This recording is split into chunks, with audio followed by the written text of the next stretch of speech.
For generations, the Higgins name filled county ledgers like clockwork, but neighbors said the family carried whispers older than the land itself. Their discipline was admired, but their secrets were feared. The road to the Higgins farmhouse was nothing more than a dirt track cut through rolling fields of corn and ragweed, ending at a weathered two-story structure that had stood since the late 1800s. Neighbors recalled that it was always quiet there, the kind of place where curtains stayed drawn and voices rarely carried across the fields. On the evening of October 17th, 1965, a thin column of smoke rose from the Higgins chimney, curling against the darkening Ohio sky. It was a sign, at least to those who lived nearby, that supper had been made and the family was inside. But by morning, the smoke was gone, and the Higgins family was never seen again. When the first neighbor came to check on them, an older farmer named Clyde Turner, he found the front door unlatched. The kitchen table was still set as if dinner had been interrupted. Bowls of beef stew sat half-eaten, bread cooled in its basket, and a pitcher of milk had already started to sour. The family Bible rested open on the sideboard, as though someone had been reading aloud before setting it aside. Yet the house was silent, the air inside heavy and unmoving, as if it had been sealed off from the world in a single instant. What unsettled the neighbors most wasn't what was missing, but what was left behind. The Higgins coats still hung on the pegs by the door. The father's work boots were neatly placed on a mat, mud still fresh on their soles from the fields. The children's school books were stacked by the hearth, one with a doodle scrawled across the margin in red crayon. Upstairs, beds were turned down but unslept in. Even the family dog, a wiry mutt named Scout, was tied to the porch railing, whining and pawing at the boards as if expecting someone to return at any moment. By the time the sheriff arrived, a sense of unease had already taken root. There were no signs of struggle. No broken windows, no overturned furniture.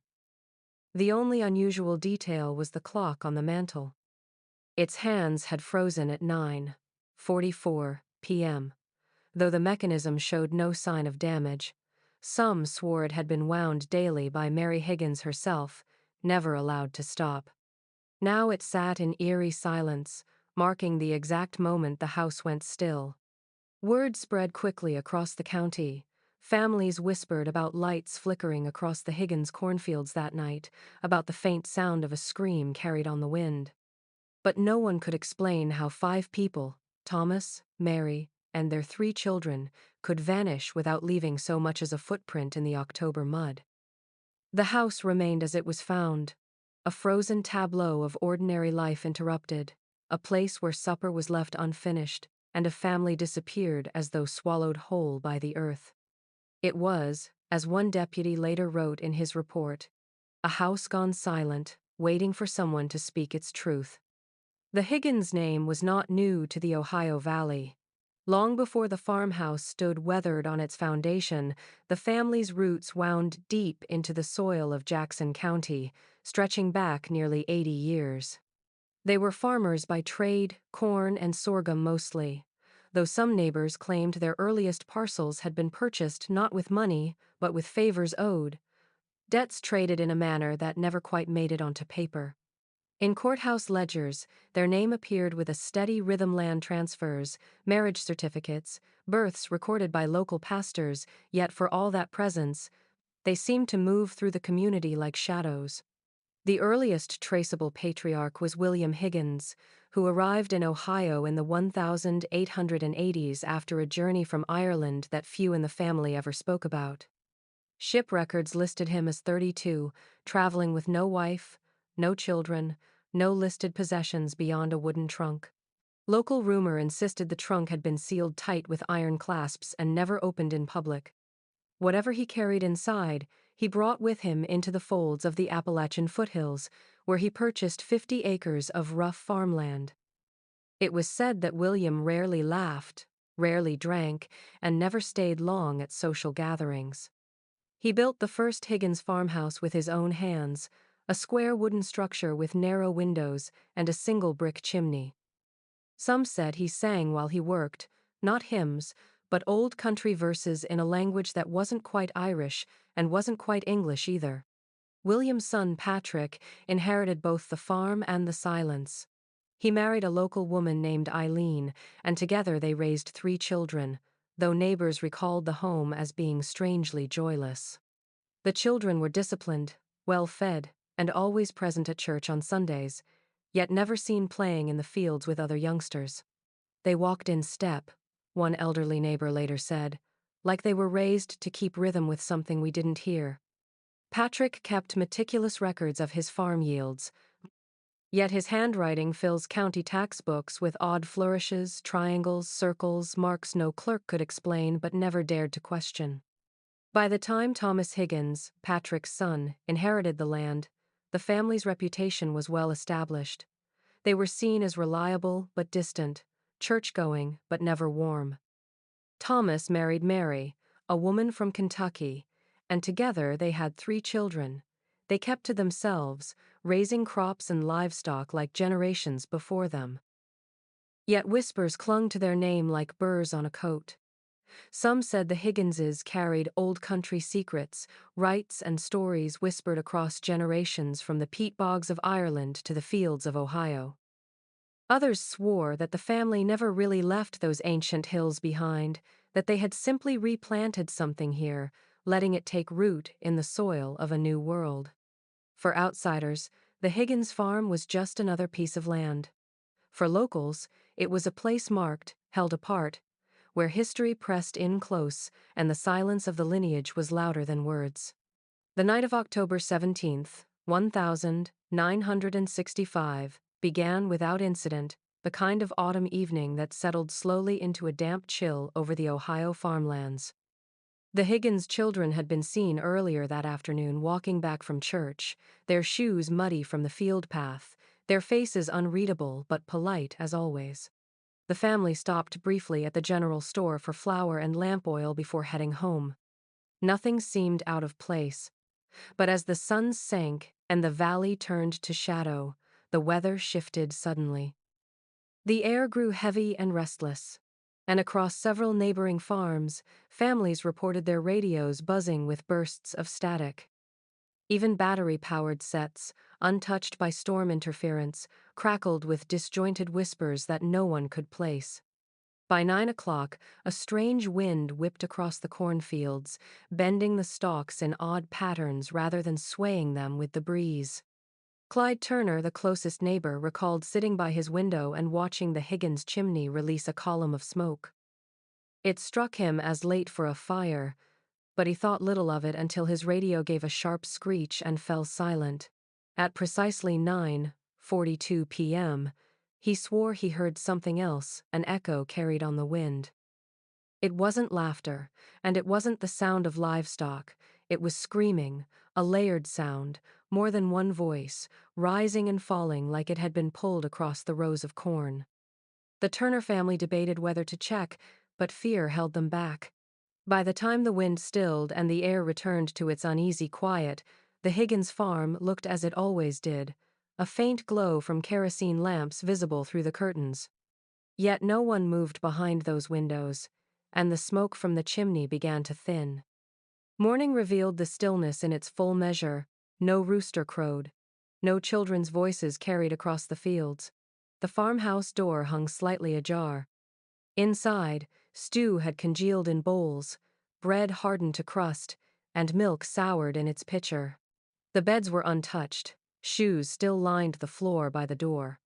A clock on the mantel had frozen in place, its hands fixed at the exact time Clyde Turner swore he had heard the screams. By noon, word had spread through the county that something was wrong at the Higgins place. Neighbors gathered uneasily in the yard, waiting for the sheriff to arrive.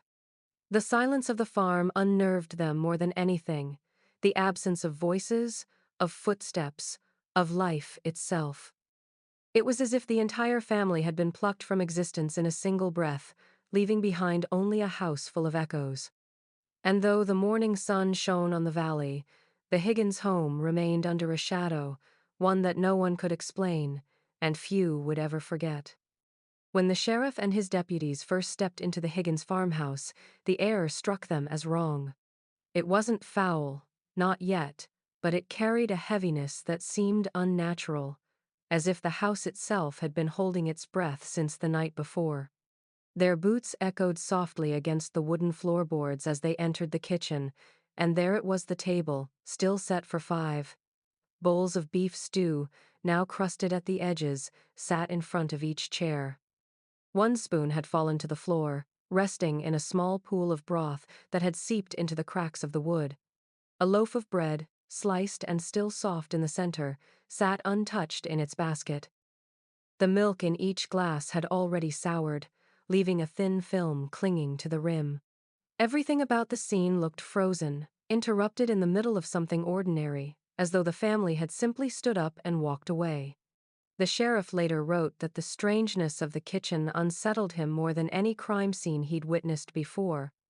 No plates were overturned, no chairs knocked askew, no signs of any struggle. The forks and knives were still neatly aligned beside each bowl, as if whoever had set the table intended to return to it. But no one had. Above the mantel, the old brass clock had stopped ticking.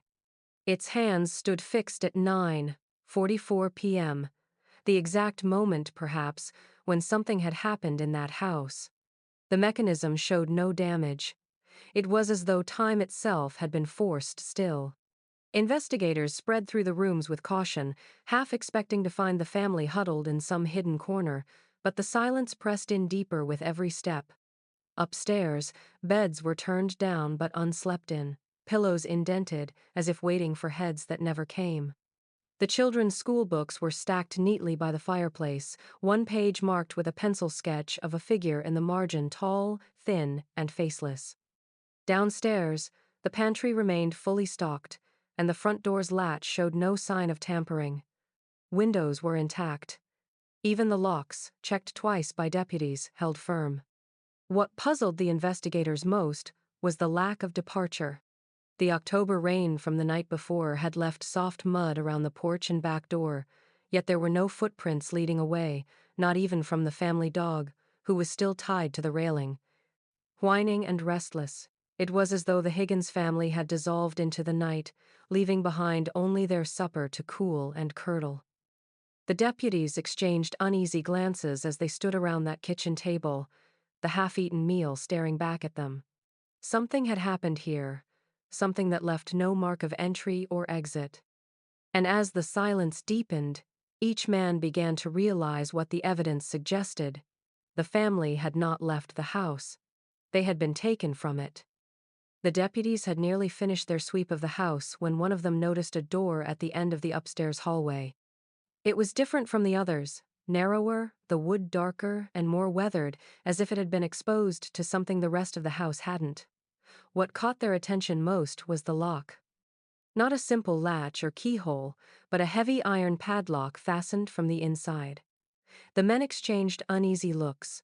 No one could explain how a lock like that could be secured without someone still in the room. After several minutes of whispered debate, the sheriff ordered it forced open. The hinges groaned when the crowbar bit into the wood, and when the door finally gave way, the smell that seeped out was not rot but candle wax and dust, thick with a weight that clung to their throats. The room beyond was small, windowless, and strange in its devotion. The walls were lined with wooden crosses of all shapes and sizes, some crudely carved, others polished smooth, each one nailed into the plaster at uneven angles. Dozens of them crowded the walls, forming a kind of latticework of faith and fear. In the center of the floor lay an open Bible, its pages worn, its binding nearly broken. It had been split wide at the Book of Revelation, the ink smudged as though someone's fingers had pressed down too hard on the verses. A candle had melted down beside it, the wax dripping into a hardened pool on the floorboards. The deputies approached cautiously, their flashlights dancing across the crosses. One of them bent down to examine the Bible and noted that certain passages had been underlined in dark pencil, the words heavy enough to tear the page. Phrases like, "the beast that rises from the earth," and "the mark upon the children of men," stood out, jagged and angry. But it was what they found near the far corner that made the room feel colder than the rest of the house. Taped to the wall was a piece of lined paper, torn from a school notebook. Drawn in childish strokes was a figure standing in a field of tall stalks. The figure had no face, only a blank oval, and arms too long, reaching down nearly to its knees.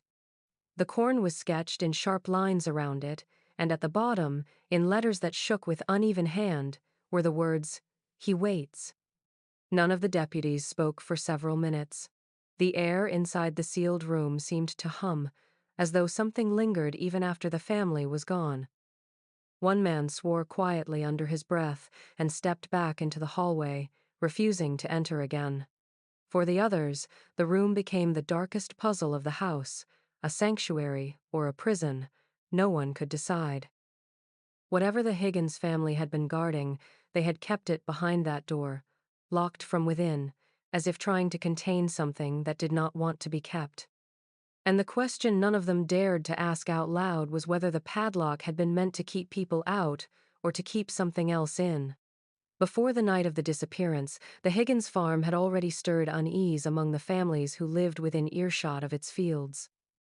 Neighbors were not quick to gossip in those parts, but when pressed years later, they admitted that something about the Higgins place had grown strange in the weeks leading up to October 1965. Pale lights were seen drifting through the corn rows after sundown. Not the lantern glow of a farmer working late, but something colder, more distant, like bluish orbs that floated between the stalks before vanishing into the dark. Clyde Turner's wife recalled seeing them from her kitchen window while washing dishes. She had stood frozen, hands in soapy water, as the lights moved in deliberate lines across the rows, almost as if someone were searching for something buried there. Others spoke of noises carried on the wind. The sound of digging was mentioned more than once, though no one could ever agree on its source. Sometimes it came from the orchard, sometimes from the hollow behind the house. It wasn't the steady rhythm of a farmer's shovel, but an erratic scraping, like metal clawing through earth in bursts. On still nights, the noise carried so clearly that one neighbor thought it was coming from beneath the ground itself. The sheriff at the time dismissed the reports as nerves or imagination, but those who heard it swore it was real, and worse, that it came long after the family should have been asleep. What unsettled the neighbors most, however, was not the lights or the sounds, but the youngest Higgins child, Emily. Barely 8 years old, she had always been quiet, a shadow of her older siblings. In the months before the disappearance, she was often seen standing at the edge of the cornfield, barefoot, her pale hair catching in the wind. When called to come inside, she would turn reluctantly, as though leaving behind a conversation. She told her school teacher that she spoke with the tall man in the field, a phrase that spread quietly among parents until most refused to let their children play near the Higgins property. Emily never described him in detail, only that he didn't have a face like other people and that he taught her songs she wasn't supposed to share. One neighbor, passing by on his tractor, swore he saw her lift her hand as if someone were holding it, though no one else stood beside her. Another claimed to hear her singing late at night, a thin melody drifting across the fields, followed by silence so complete it made his skin prickle. After the disappearance, those memories sharpened into warnings. The pale lights, the digging sounds, the child speaking to someone unseen, each had seemed odd but harmless in isolation. Together, they became a chilling prelude to the night the Higgins family vanished, as if the farm itself had been broadcasting its secrets, but no one dared to listen closely until it was already too late. Emily Higgins had never been the kind of child to draw much attention to herself in school. She was polite, soft-spoken, and often sat in the back row, her blonde hair falling across her face as she worked quietly in her notebooks. But her teacher, Miss Clara Dawes, began to notice something peculiar about her work as the autumn term of 1965 wore on. At first, it was small. In the margins of her spelling exercises or arithmetic worksheets, Emily would sketch tall figures standing alone in empty fields, their arms too long, their heads blank ovals with no eyes or mouth. Miss Dawes thought it was unusual but harmless, the sort of macabre doodling children sometimes did. But the drawings continued, page after page, until they became impossible to ignore. By October, nearly every assignment Emily turned in bore the same figure, drawn with increasingly steady and deliberate lines. Sometimes she surrounded it with cornstalks, sometimes with stars, and once she shaded in a dark circle behind its head, like a halo, though not a holy one. When Miss Dawes asked her directly what the figure was, Emily did not hesitate. "He's the tall man," she said softly, her eyes fixed on the window instead of her teacher. When pressed further, she only added, "He's waiting." The concern grew when Emily's classmates began whispering about her notebook. One child claimed she had seen Emily writing the same sentence over and over during recess. Miss Dawes decided to confiscate it one morning when Emily left it open on her desk. Inside, the pages were filled not with schoolwork, but with a repeated scrawl in red pencil. "He's waiting for us. He's waiting for us. He's waiting for us." Dozens of times, line after line, the words slanted and frantic, as though written in a hurry she could not control. At the very back of the notebook was a larger drawing, one that unsettled Miss Dawes more than anything else. It showed the Higgins family dinner table, each chair filled, but behind them stood the faceless figure, taller than the ceiling, its hands resting on the backs of the parents' chairs. Miss Dawes turned the notebook over to the county superintendent, who promised to look into the matter, but nothing ever came of it. She later recalled that when she returned to her classroom after handing it over, Emily stared at her with a look not of anger but of pity, as if she had made some mistake she could never take back. Within weeks, the Higgins family would vanish, and the notebook itself was never seen again, lost somewhere in the shuffle of official files and forgotten archives.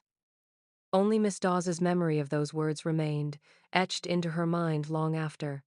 "He's waiting for us." The truth of what lingered around the Higgins farm did not surface only through official reports or whispered recollections. Years later, when the case had long gone cold, a battered leather-bound journal was discovered among the belongings of a farmer named Albert Green. He lived less than a mile from the Higgins property in 1965, and his journal, kept as a daily field record, contained entries that painted a picture darker than any sheriff's report. What began as ordinary notes on crop yields, rainfall, and machinery repairs gradually shifted into observations about his neighbors that seemed to gnaw at him more with each passing week. The first mention appeared in late August. "The Higgins cows all dry at once," Green wrote, underlining the words twice. It was strange enough that a single cow would stop producing, but for the entire herd to do so overnight was something he had never seen in 30 years of farming. He suspected bad feed or disease, yet when he asked Thomas Higgins about it in town, the man only smiled thinly and said, "Some things run their course."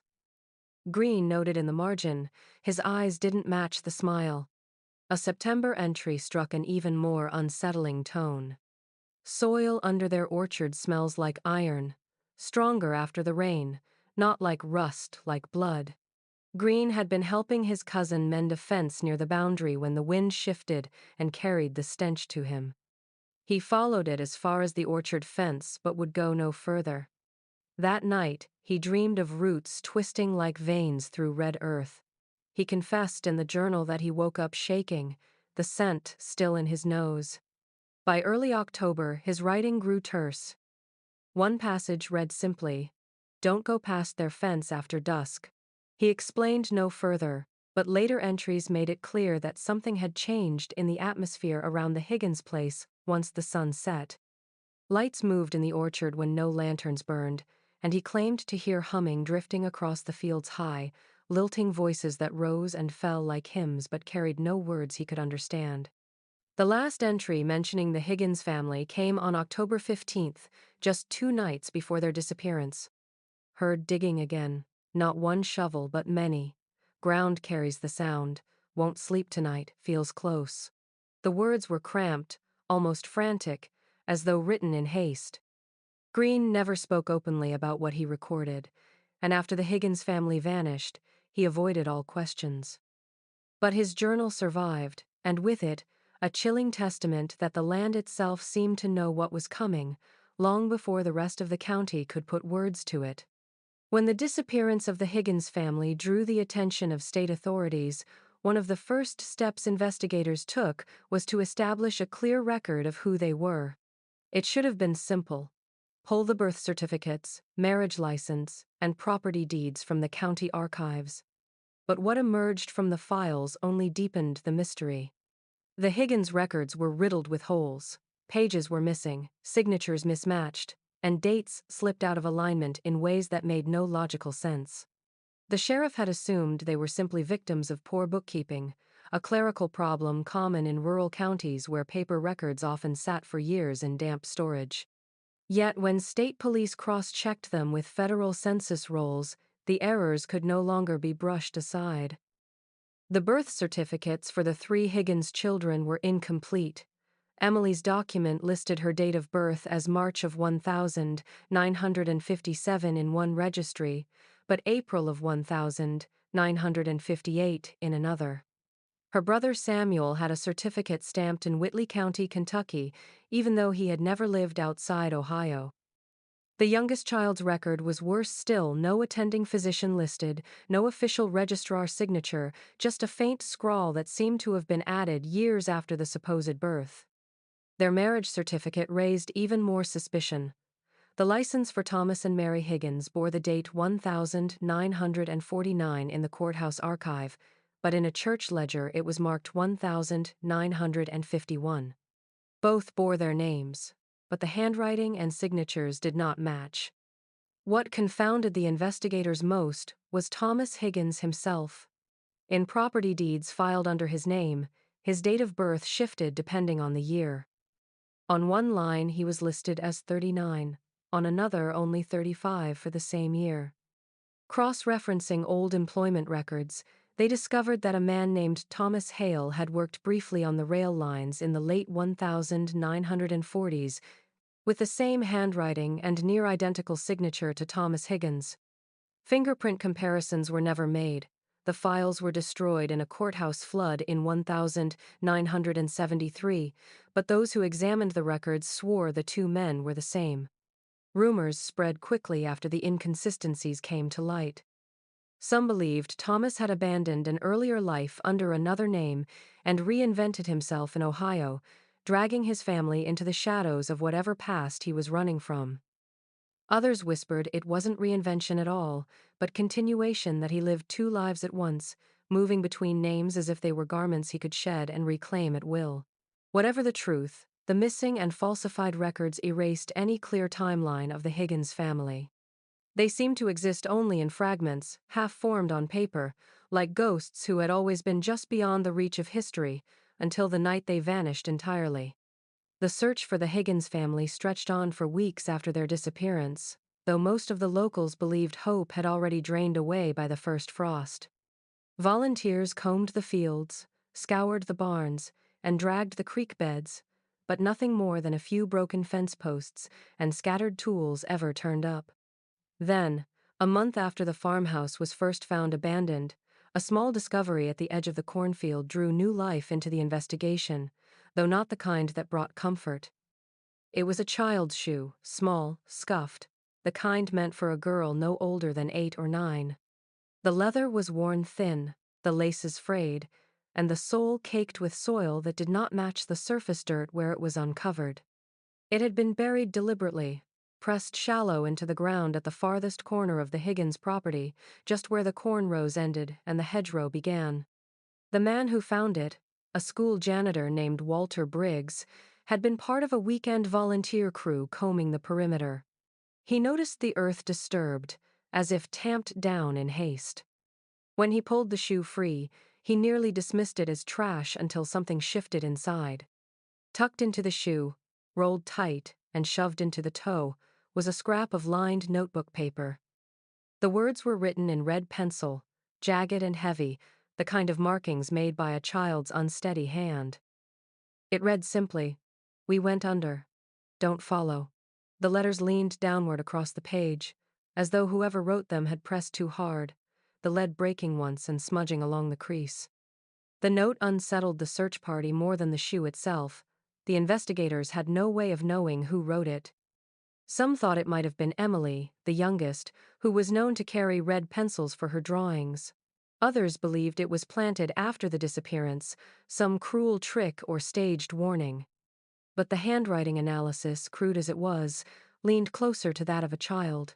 Even more disturbing was the phrasing. We went under. Under what? The ground? The fields? The house? Some whispered it referred to the old well, others to the cellar no one liked to enter. The shoe and its message were sent to the county sheriff's office, though no further records exist of what became of them. Some say the evidence was misplaced. Others believe it was locked away and never spoken of again.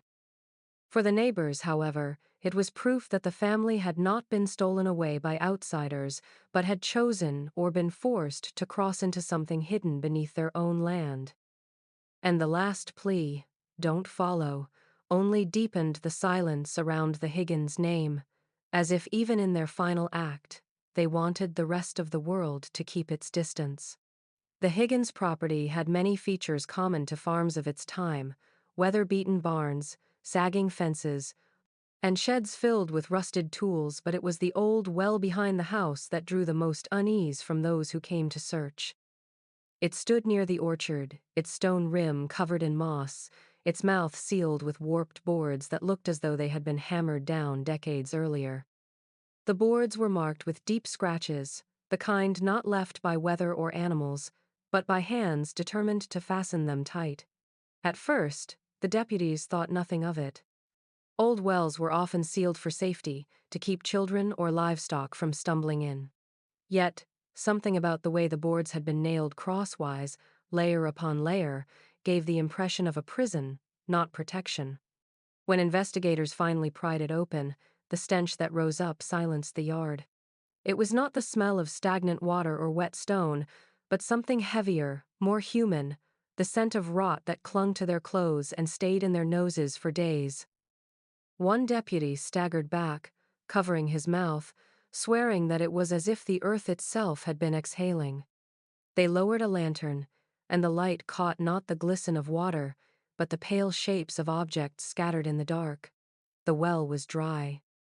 Whatever spring had once fed it had long collapsed, leaving only a hollow shaft that descended into shadow. And in that shadow, they found the dolls. Dozens of them, small, crude figures fashioned from corn husks, tied with twine, some little more than bundles of stalks pressed into human form. But each one bore the same detail: eyes punctured through with pins. The cornhusk faces had been slit or pierced, leaving black holes where eyes should have been. Some dolls were bundled in cloth scraps as if dressed. Others were bound together in pairs, knotted tightly, as if locked in some twisted embrace. The deputies pulled several out with a rake, laying them on the grass, and the sight unnerved even the most seasoned among them. One investigator noted in his report that a few of the dolls seemed damp to the touch, though the well itself had been dry for years. Another swore the husks were too fresh, pliable, as if placed there recently.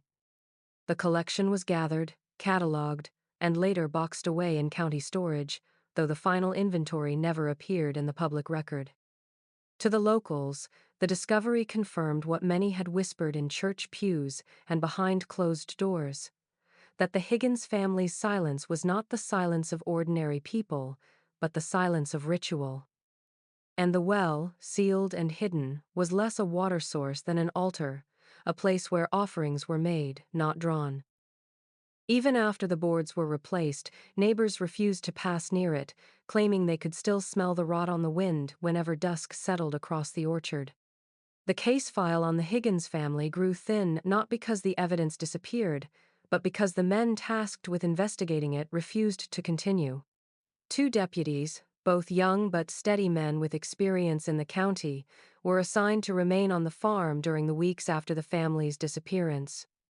Their names appeared only briefly in the records before they were gone. Their service ended almost as suddenly as the family they were meant to find. The first, Deputy Charles Wilton, left his badge on the sheriff's desk one morning, without explanation. He never filed a report, never answered questions, and never gave a statement. He packed his belongings in a single truck and left the county within days.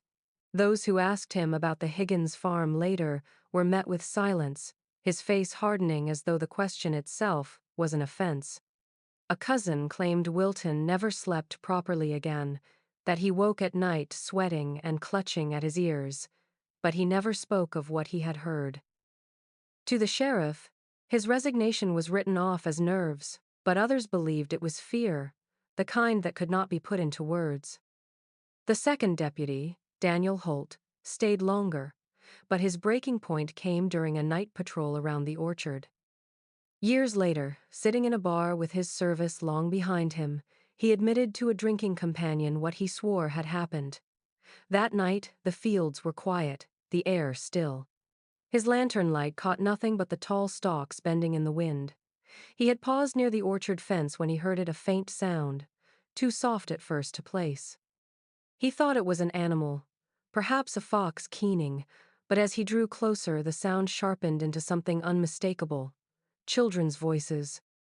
They were crying, not in the way of tantrums or fear, but in long, steady wails that rose from beneath the earth itself. Holt swore it was as if the soil carried the sound up through the roots of the trees. He knelt down, pressing his ear to the ground, and the sound became clearer. Dozens of voices tangled together, pleading, some murmuring, some screaming. He staggered back, dropped his lantern, and refused to return to the orchard again. When he told the sheriff, his words were dismissed as imagination brought on by fatigue, but Holt knew what he had heard. Within the month, he too resigned. He stayed in the county but drank heavily, avoiding the subject until that one night when the liquor loosened his tongue. His companion recalled the way Holt's voice broke as he repeated the phrase over and over. They were crying from the ground. God help me, they were crying from the ground. After that confession, he never spoke of it again, and the orchard fell silent once more, holding its secrets beneath the soil. The disappearance of the Higgins family left the county in a state of unease, but nowhere did the tension weigh heavier than in the small clapboard church that sat less than 3 miles from the abandoned farmhouse. Pastor Raymond Ellis had presided there for nearly 30 years, baptizing children, officiating marriages, and reading final prayers over the dead. When neighbors pressed him to hold a service for the missing family, an act of closure, even if no bodies had been found, he refused. His voice, usually steady and pastoral, wavered when he told his congregation that no blessing would be offered for the Higgins name. At the time, people whispered that he was cold, even cruel, denying comfort to a grieving community. But years later, when his private journal came to light, the reasons for his refusal revealed something far more troubling. The journal, a leather-bound volume tucked away in the church's attic until its discovery in the 1980s, contained entries written in Ellis's neat, deliberate hand. The pages leading up to October 1965 were filled with ordinary matters, attendance numbers, notes on hymns, sermons half-sketched in pencil. But immediately after the Higgins family vanished, the tone shifted. One entry read, "They ask me to bury what is not buried. How can I commend to God what God has already turned his face from?" Another, dated a week later, was sharper, edged with fear. "That land is claimed. Not by God, not by man, but by something that takes in silence." Ellis seemed convinced that the Higgins property was marked in a way beyond human understanding. He wrote of parishioners confiding strange dreams to him, visions of cornfields that moved as though breathing, of voices whispering in the soil beneath their beds. He mentioned receiving a letter, unsigned, warning him never to step onto the Higgins farm after dark. Most chilling of all, he confessed to seeing young Emily Higgins standing outside the church one evening weeks before the disappearance. She had lingered by the steps, watching him with wide, unblinking eyes, and when he asked where her parents were, she replied in a flat voice, "He doesn't come inside. He waits in the field." Ellis admitted that he did not sleep the night after hearing those words. Rather than hold a service, Ellis instructed his flock to avoid the Higgins land altogether, warning them from the pulpit that not every soul was meant to be carried into God's keeping. He told them some things were better left unspoken, better left unprayed for. His refusal baffled the community then, but his journal makes clear that he believed a burial would not sanctify the family, but invite the same silence that swallowed them to spread further. For Ellis, it was not grief that kept him from the pulpit, it was fear. By 1967, 2 years after the Higgins family vanished without a trace, the case had grown beyond the reach of county sheriffs and state patrols. Too many strange reports had surfaced, too many inconsistencies in the records, and too much public unease for it to remain a local matter. That was when federal agents arrived, quietly, without announcement, and began to comb through the remains of the Higgins property. Their presence was brief, less than 3 weeks, but long enough to send ripples of rumor through the county. The farmhouse itself was sealed off, neighbors told not to trespass, and men in plain suits were seen carrying crates of evidence into unmarked cars. For years afterward, locals could only speculate on what the government had found. The truth emerged, decades later, when requests under the Freedom of Information Act brought fragments of the federal files into public light. The documents that were released were patchwork at best, with entire pages blacked out, leaving only a handful of sentences intact. But the details that survived painted a picture far darker than the official line about a family that had simply disappeared. One surviving memo, dated March 1967, noted, "Possible cult activity, ritual preservation. Refer to Project Ashline." That name, Project Ashline, appeared several times, always in connection with the Higgins case, though no definition was ever provided. In the files that weren't redacted, investigators made reference to unusual artifacts discovered at the site: cloth bundles, soil samples with biological anomalies, and objects described only as ritual effigies. The dolls found in the well were mentioned briefly, but no photographs were included in the release, only a line that read, "Samples cataloged, forwarded to Washington." The files also included interviews with neighbors, though their words were heavily censored. One transcript began with a farmer recounting strange lights and ended abruptly with the phrase, "Voices in the ground, same as before." What came before or after was obscured. Another report made reference to unusual mortality patterns in the Higgins bloodline, noting that county health records did not align with census data. In one margin, scrawled in the hand of an unnamed agent, were the words, "Family chosen or bred." When the files were finally released, they created more questions than answers. Why had the FBI stepped in so forcefully, only to withdraw after a few weeks? Why were references to Project Ashline scattered through the case but never explained? And why, if the Higgins family was presumed dead, did one memo note, "Line may persist"? Ongoing observation required. Whatever was uncovered in 1967 was not meant for public eyes, and the scraps left behind suggest that the Higgins mystery was never just about a missing family. To the federal government, it was about something older, something tied to ritual and preservation, a pattern they had seen before and feared might surface again. In 1972, nearly 7 years after the Higgins family disappeared, investigators turned their attention to surviving relatives who lived outside Ohio. Most of them were distant cousins scattered across Kentucky and Pennsylvania, people who hadn't spoken to Thomas or Mary in years. But one man in particular drew interest: Patrick O'Donnell, a cousin on Mary's side who lived just across the river in Maysville, Kentucky. Patrick was in his early 60s, a wiry man with a weathered face and the kind of eyes that always looked as though they were holding back more than they revealed. When approached by state police, he agreed to an interview, though he asked for it to be done at his farmhouse kitchen rather than in town. The transcript of that interview, later filed among the scattered records of the case, reads as strangely as anything connected to the Higgins name. Patrick confirmed he had visited the Ohio farm only a handful of times in his life, but each time, he said, the air of the place felt wrong. Quiet, too quiet, he told investigators. Not the kind that makes you peaceful, the kind that makes you feel like you're trespassing. When pressed about the disappearance, he grew uneasy. Finally, he muttered something the agents had to ask him to repeat. They owed a debt. When asked what kind of debt, Patrick shook his head. He refused to elaborate fully, but he hinted at something older than the family's years in Ohio.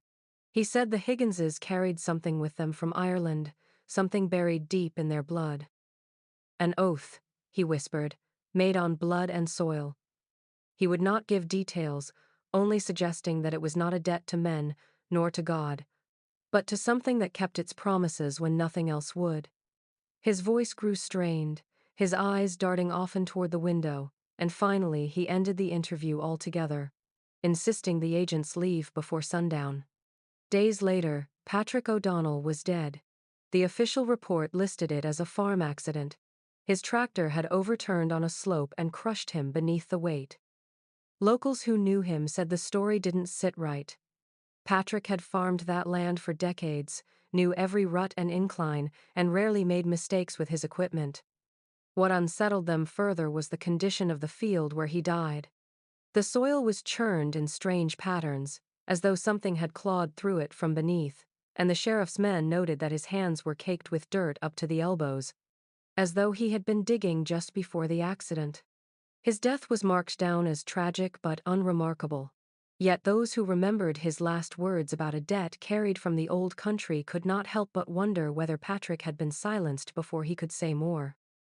The Higgins farm stood empty through the 1970s, its windows black, its orchard overgrown, the house itself beginning to sag into the soil.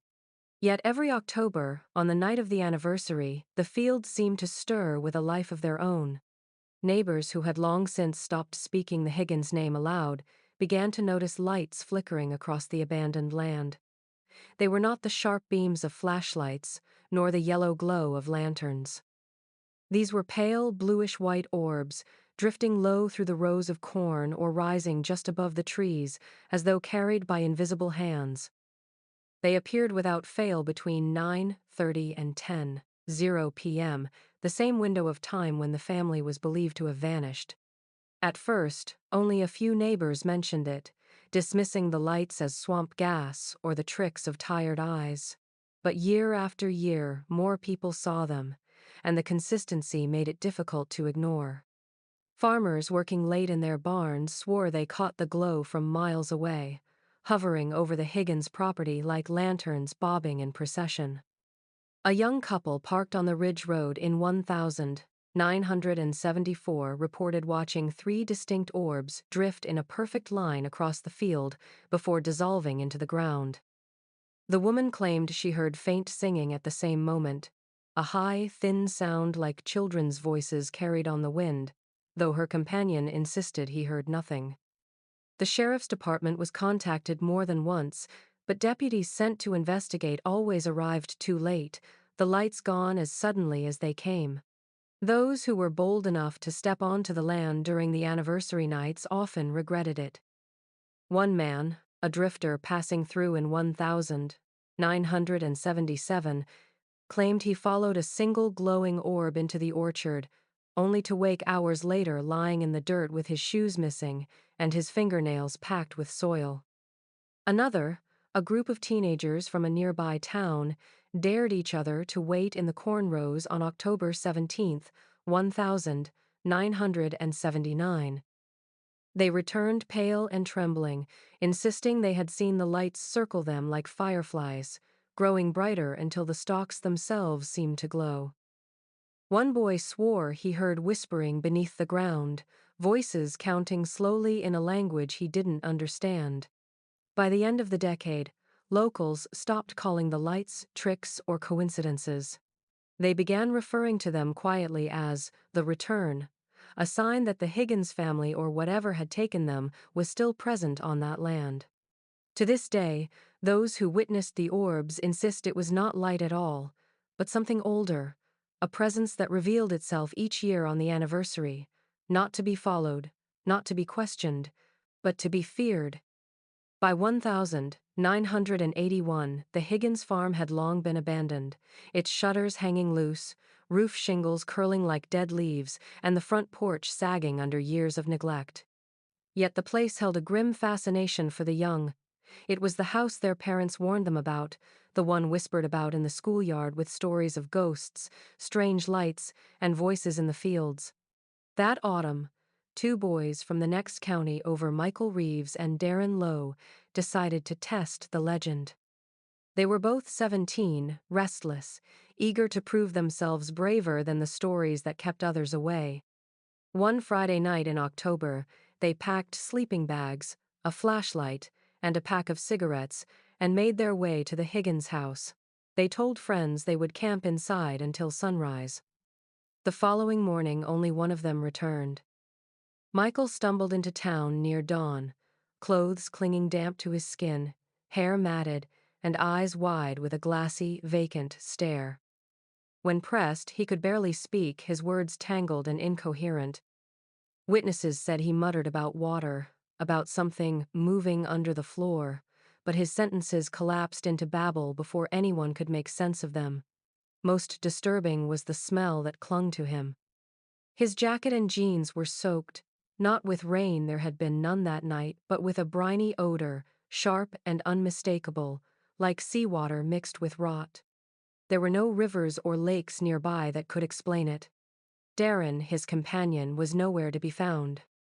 When authorities went to the Higgins property to search, they found signs of entry: an overturned backpack on the porch, the remains of a small fire pit in the kitchen hearth, but no other trace.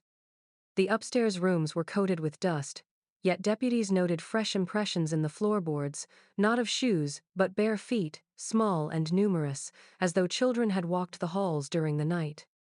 In the parlor, Michael's sleeping bag was discovered, still damp and reeking of the same salt brine, though there was no water source anywhere nearby. Darren's bag was never located.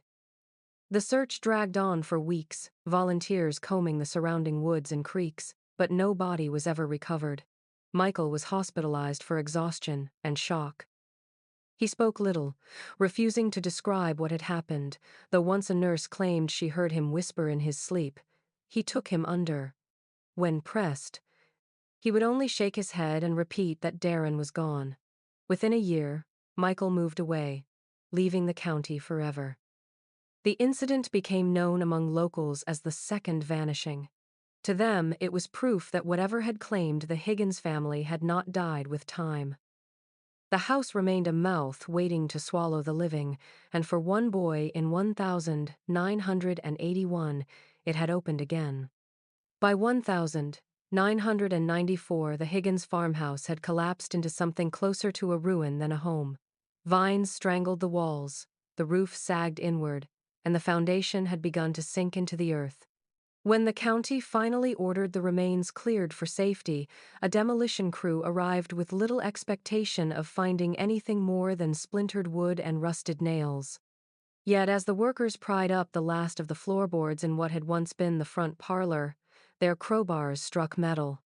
Beneath the warped planks lay a rusted tin box, its lid sealed with a strip of wax so brittle it crumbled at a touch. Inside was not money or keepsakes but a ledger, the pages yellowed, the ink smudged but legible. The handwriting was careful, deliberate, and unmistakably feminine.